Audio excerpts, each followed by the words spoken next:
We ready? Okay. So we're at the Bunker Hill Monument, which is actually on Breeds Hill in Charlestown.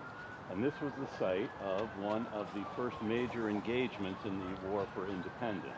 On the 17th of June of 1775, British forces came out of Boston trying to disperse the American army that was surrounding the town.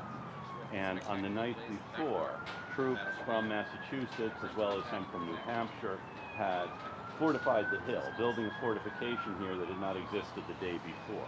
And on June the 17th, the British Army landed in Charlestown and began marching up what they thought was a pasture land, and they got to the top of the hill and they had a fire from this American artillery, the American batteries that had not been here the day before.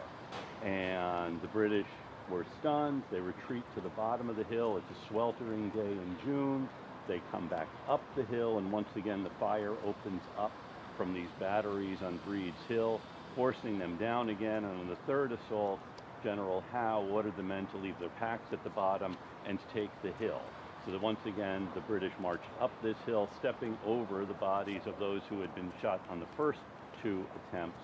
And this time, with the American army out of ammunition, the Americans retreated. However, the men in these opening batteries held off the British assault long enough for the rest of the army to get to Charlestown.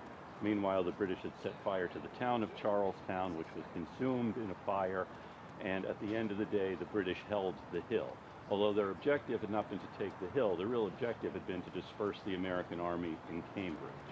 General Nathaniel Greene, one of the American officers, said, "I wish I could sell them another hill at the same price."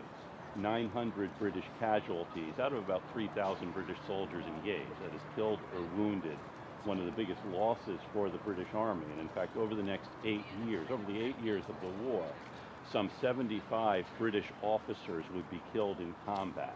A third of them died on June the 17th of 1775.